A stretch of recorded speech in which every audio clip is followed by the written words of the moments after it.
ನಮ್ಮ ವೀರಭದ್ರಪ್ಪ ತೆಲಗಿ ಅವರೇ, ನಮ್ಮ ಶಿವಯೋಗಿ ವೀರಭಟ್ರವರೇ, ಮತ್ತು ಮಂಜುನಾಥ್ ಅವರೇ, ಆದಾಪುರ ಅವರೇ, ಮತ್ತು ನಮ್ಮ ಹಿರಿಯರಾಗಿರ್ತಕ್ಕಂಥ ನಾಗೇಂದ್ರಪ್ಪನವರೇ, ನಮ್ಮ ಕುದುರೆಗೌಡರಿದ್ದಾರೆ, ಹೋದ್ರಲ್ಲೇ ನಮ್ಮ ಶಿವಮೂರ್ತಿ ಅವರು ಈ ಹಿಂದೆ ಚುಟುಕು ಸಾಹಿತ್ಯ ಪರಿಷತ್ತಿನ ಸಕ್ರಿಯವಾಗಿ ಕಾರ್ಯನಿರ್ವಹಿಸಿರ್ತಕ್ಕಂಥವ್ರು.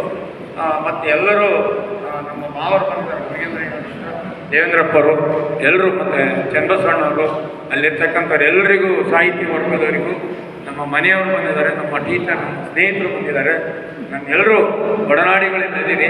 ನಿಮ್ಮೆಲ್ಲರಿಗೂ ನನ್ನ ಶುಭಾಶಯ.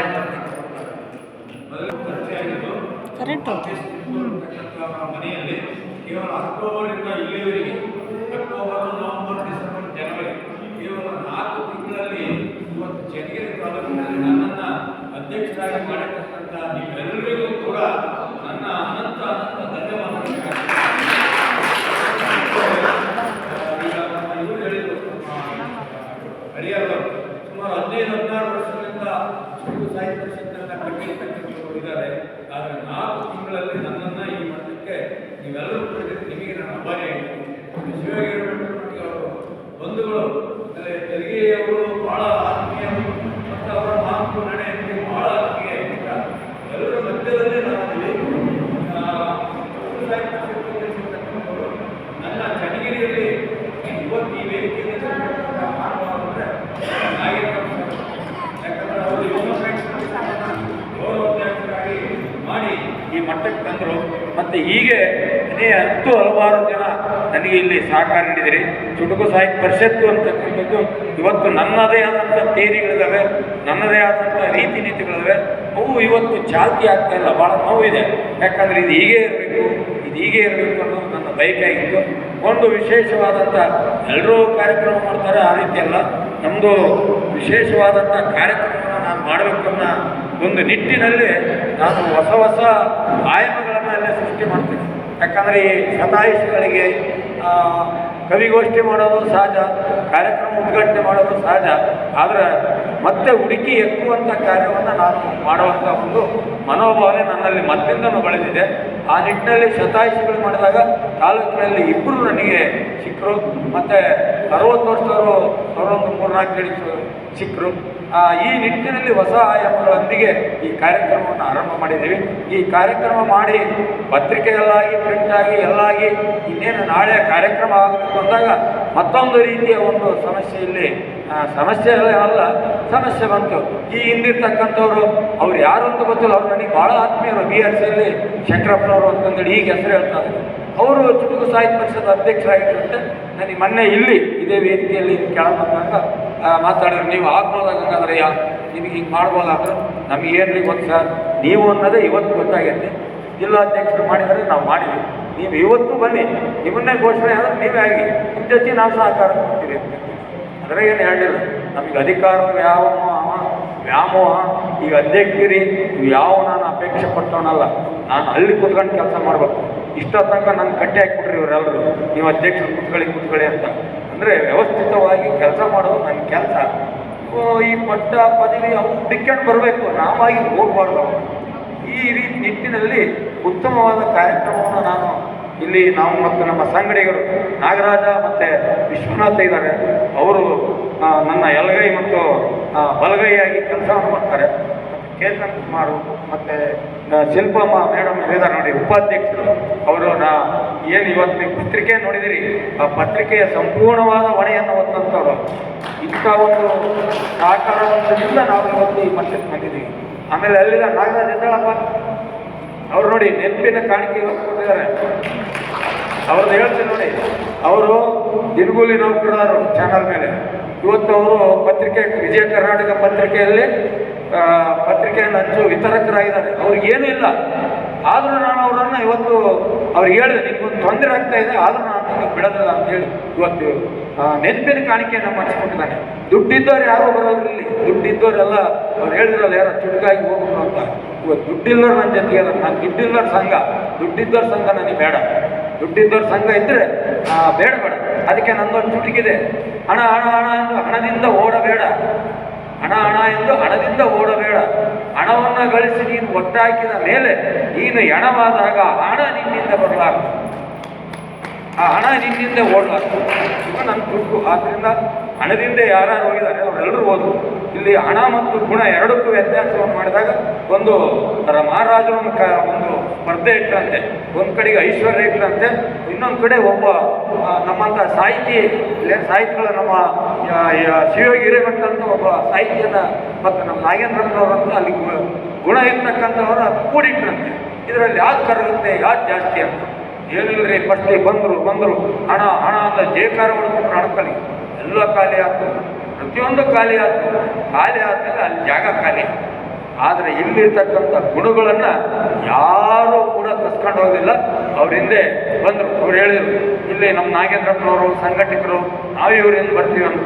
ಶಿವಭಟ್ರು ಹೇಳಿದ್ರಲ್ಲ, ಶಿವಭಟ್ರು ಸಾಹಿತಿಗಳು ಅವ್ರಿಂದ ಕೊಟ್ಟರು, ಅವರಿಂದ ನಾವು ಬರ್ತೀವಿ ಅಂತ ಸತ್ಯ. ಹಾಗೆ ಬರ್ತಾ ಆ ಗುಣಗಳಿರ್ತಕ್ಕಂಥದ್ದು ರಾಶಿಯಾಗಿ ಹೋಗ್ತದೆ. ರಾಶಿಯಾಗಿ ಖಾಲಿಯಾಗಿರ್ತಕ್ಕಂಥ ಹಣ ಎಲ್ಲಿ, ರಾಶಿ ಇಲ್ಲದ ಗುಣ ಇಲ್ಲ. ಆದ್ದರಿಂದ ಹಣ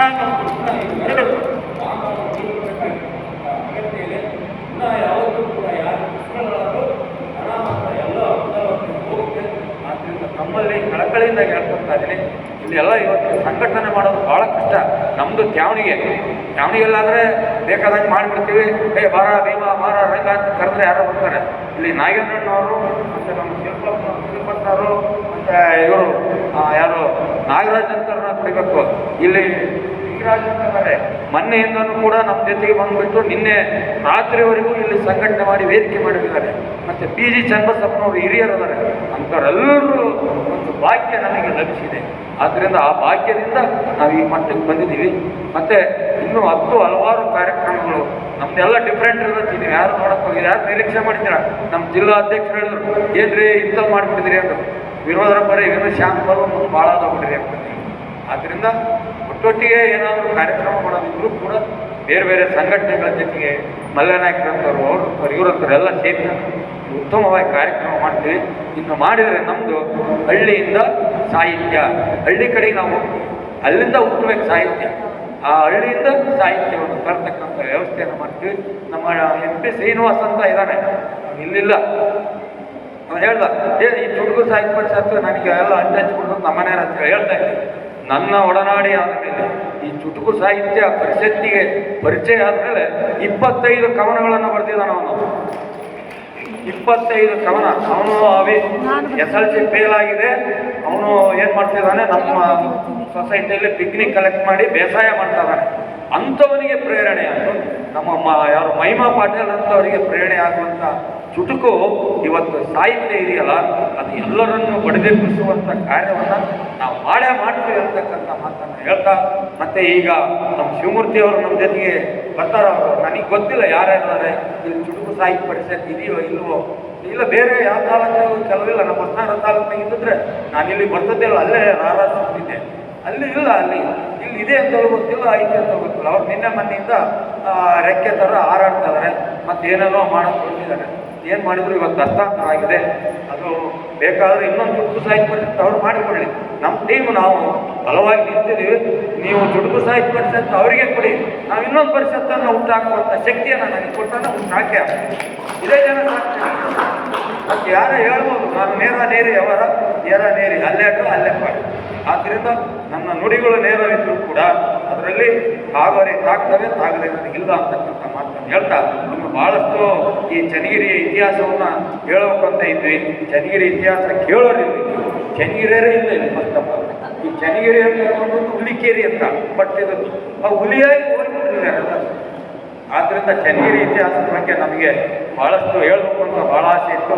ಇಲ್ಲೊಂದು ಕೋಟೆ ಇದೆ, 1770ರಲ್ಲಿ ಚೆನ್ನಮ್ಮನವರು ಕಟ್ಟಿರ್ತಕ್ಕಂಥದ್ದು. ಮೇಲೆ ರಂಗನಾಥ ಸ್ವಾಮಿ ಅಂತ ದೇವಸ್ಥಾನ ಇದೆ, ಅಲ್ಲಿ ಇನ್ನೊಂದು ವಿಷ್ಣುವಿನ ದೇವಸ್ಥಾನ ಇದೆ. ಹೀಗೆ ಇತಿಹಾಸ ಇದೆ. ಸಂತೆಬೆನ್ನೂರು ಪುಷ್ಕರಣಿ ಇದೆ, ಬಸವಪಟ್ಟಣ ಪಾಳೆಗಾರರಿದ್ದಾರೆ, ಸಂತೆಬೆನ್ನೂರು ಪಾಳೆಗಾರರಿದ್ದಾರೆ. ಇದೆಲ್ಲ ಪಾಳೆಗಾರರು ಅಂತ. ಆದರೆ ಇಟ್ಟಿರೋದೇನ್ರಿ ಅಡಿಕೆ ನಾಡು ಅಂತ ಇಟ್ಟಿದ್ದಾರೆ. ಇದು ಅಡಿಕೆ ನಾಡಲ್ಲಿದ್ದು ಪಾಳೆಗಾರ ನಾಡು ಅಂತಿತ್ತು, ಐತಿಹಾಸಿಕ ನಾಡಿದು. ಇಲ್ಲಿ ಬಸವಪಟ್ಟಣದಲ್ಲಿ ಭಾಳ ಬಿದ್ದೋಗಿದೆ, ಅದನ್ನ ಯಾರು ನೋಡೋರಿಲ್ಲ. ಇಲ್ಲಿ ಕಲ್ಲು ಕಿತ್ಕೊಂಡು ಹೋಗ್ತಾ ಕೋಟೆನ. ಅದನ್ನು ಬಿಟ್ಕೊಂಡು ಇಲ್ಲಿ ರಾಜಕೀಯ ಮಾಡತಕ್ಕಂಥವ್ರು ಅಥವಾ ರಾಜಕೀಯವನ್ನು ಬೆಂಬಲಿಸ್ತಕ್ಕಂಥವರಿಗೆ ಏನು ಬೇಡ, ಅವ್ರು ಓಟು ಜನ. ನಾವು ಸಾಹಿತ್ಯಗಳು ಓಟ್ ಹಾಕಲ್ವ ಅವರಿಗೆ? ನಮ್ಮಲ್ಲಿ ಓಟ್ ಇಲ್ವ ಅಂದರೆ ಸಾಹಿತ್ಯಗಳು ಓಟ್ ಅಲ್ವ? ಸಾಹಿತ್ಯಗಳನ್ನು ಯಾಕೆ ನಿರ್ಲಕ್ಷ್ಯ ತೋರಿಸ್ತಾರೆ? ಸಾಹಿತ್ಯ ಪರಿಷತ್ತನ್ನು ಯಾಕೆ ಚುಟುಕು ಪರಿಷತ್ತನ್ನು ನಿರ್ಲಕ್ಷ್ಯ ತೋರಿಸ್ತಾರೆ? ನಾವು ಒಂದಿನ ತಂಗಿ ಹೇಳೋಣಂಗಾರೆ ಕುಂದಿಸೋಣ ಒಂದಿನ. ನಾನು ಹೇಳಿಲ್ಲ ಯಾರೋ ಒಬ್ಬರಿಗೆ, ಇವರು ನವೀನ ಅಂತಕ್ಕಂಥ ನೋಡಿ, ಮುಂದಿನ ದಿನಗಳಲ್ಲಿ ನೀವು ಚನ್ನಗಿರಿ ಉತ್ಸವವನ್ನು ಮಾಡಿ ಒಂದು ದಿನ ಪರಿಪೂರ್ಣವಾಗಿ ಒಂದು ರಾಜಕೀಯವಾಗಿರ್ತಕ್ಕಂಥ ಒಂದು ಗೋಷ್ಠಿ ಮಾಡಿ ಅಲ್ಲಿರ್ತಕ್ಕಂಥವ್ರು ಎಲ್ಲರೂ ರಾಜಕೀಯದವ್ರು ಬರಲಿ, ಒಂದಿನ ಸಾಹಿತಿಗಳು ಬರಲಿ, ಒಂದಿನ ಸಾಮಾಜಿಕ ಮುಖಿಯಾಗಿರ್ತಕ್ಕಂಥವ್ರು ಬರಲಿ, ಹೀಗೆ ಒಂದೊಂದು ದಿನ ಮಾಡಿರಿ, 5 ದಿನ ಮಾಡಿರಿ ಅಂತ ಹೇಳಿ. ಅದು ಎಷ್ಟರ ಮಟ್ಟಿಗೆ ಆಗ್ತದೋ ಗೊತ್ತಿಲ್ಲ, ಆದರೆ ನಮ್ಮ ನೋವು ಕೇಳೋರಿಲ್ಲ. ಒಂದು ಕವಿತೆ ಹೇಳ್ತಾ ಇದ್ದಾರೆ, ಅದನ್ನು ಕುತ್ಕೊಂಡು ಕೇಳೋವಷ್ಟು ತಾಳ್ಮಿಲ್ಲ ನಮ್ಮ ಜನರಿಗೆ. ಅದೇ ನೋಡಿ ಎಲ್ಲಾದರೂ ಒಂದು ಕಾರ್ಯಕ್ರಮದಲ್ಲಿ ಡಿಸ್ಕೋ ಡ್ಯಾನ್ಸ್ ಹಾಕ್ಯಾರಂದ್ರೆ ಹಿಂಗೆ ನೋಡ್ತಾರೆ, ಹಿಂಗೆ ಎತ್ತೆತ್ತಿ. ಮತ್ತೊಂದು ವಿಪರ್ಯಾಸ ನಿಮಗೆ ಹೇಳಲೇಬೇಕು. ಕಾರ್ಯಕ್ರಮಗಳು ಅಂದ್ರೆ ಹೆಂಗಾಗಿದ್ರೆ ರಾಜಕೀಯ ಅಂತಕ್ಕಂಥದ್ದು ಧರ್ಮ ಮತ್ತು ಸಮಾಜದ ಮೇಲೆ ಬಹುದೊಡ್ಡ ಪೆಟ್ಟು ಬೀಳ್ತಾ ಇದೆ. ಒಂದು ಉದಾಹರಣೆ ನಿಮಗೆ ಹೇಳ್ತಾ ಇದ್ದೀನಿ. ಧರ್ಮಕ್ಕೆ ಹೋಗಲ್ಲ, ಈ ಸಾಮಾಜಿಕವಾಗಿ ಮೊನ್ನೆ ನಮ್ಮ ಹುಡುಗರು ತೊಟ್ಲು ಕಾರ್ಯಕ್ಕೆ ಜನ ಹೊಂಚಿದ ಮೇಲೆ ಏನಾದ್ರು ಅವನು ಎಲ್ಲ ನಾನು ಬರಲ್ಲ ಯಾಕೆ ನೀನು ಊಟ ಆಗ್ತೀಯಪ್ಪ, ನನಗೆ ಇದನ್ನು ಕೊಡೋರು ಯಾರು ಅಂತ ಕೇಳ್ತಾರೆ. ಮನೆಗೆ 300 ರೂಪಾಯಿ ಕೊಟ್ಕೊಂಡು 30 ಜನ ಬಸ್ಸಿಗೆ ಕರ್ಕೊಂಡು ತೊಟ್ಲು ಕಾರ್ಯಕ್ಕೆ.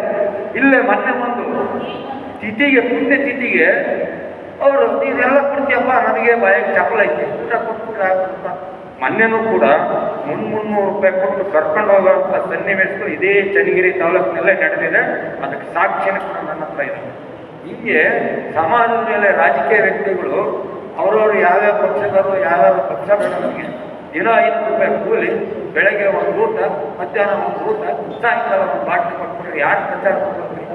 ಆ ಪರಿಸ್ಥಿತಿ ಸಾಮಾಜಿಕವಾಗಿ ಸತ್ತರಿಗೂ ಕೂಡ ಜನ ಕೊಟ್ಟು ಕರ್ಸ್ಕೊಳ್ಳೋ ಪರಿಸ್ಥಿತಿ ನಮಗೆ ವಿಪರ್ಯಾಸ. ಎಷ್ಟು ನೋವು ಇದೆ ಅಂತಂದರೆ ಹೇಳಬಾರ್ದು.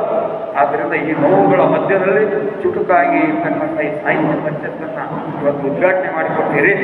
ಎಲ್ಲರಿಗೂ ಧನ್ಯವಾದ ಹೇಳ್ತಾ ಕೊನೆಯದಾಗಿ ಮತ್ತು ನನ್ನ ಜೊತೆ ಸಹಕರಿಸಿರೋಂಥ ಎಲ್ಲ ಮಿತ್ರರಿಗೂ, ಪ್ರತಿಯೊಬ್ಬರು ಮಿತ್ರರಿಗೂ, ಎಲ್ಲ ತಾಲೂಕಿನಿಂದ ಬಂದಿರುವಂಥ ನಮ್ಮ ಸಹೋದ್ಯೋಗಿ ಮಿತ್ರರಿಗೂ ನಾನು ಧನ್ಯವಾದವನ್ನು ಹೇಳ್ತಾ ಕೊನೆಯದಾಗಿ ಒಂದೇ ಒಂದು ದೋಸೆ ಮೇಲೆ ಚುಟುಕಾಯಿ ಹೇಳ್ತೀನಿ. ದೋಸೆ ಅಕ್ಕಿಯ ದೋಸೆ, ನೀನಾಗುವೆ ಮಸಾಲೆ ದೋಸೆ, ನೀನಾಗುವೆ ಎಣ್ಣೆ ದೋಸೆ, ನೀನಾಗುವೆ ಸೆಟ್ ದೋಸೆ, ಹಾಕಿದರೆ ಅಲ್ಲಿ ಮೇಲೆ ಗರಿ ಆಗುವೆ. ನಮಸ್ಕಾರ ನಿಮ್ಮೆಲ್ಲರಿಗೂ. ದೋಸೆ.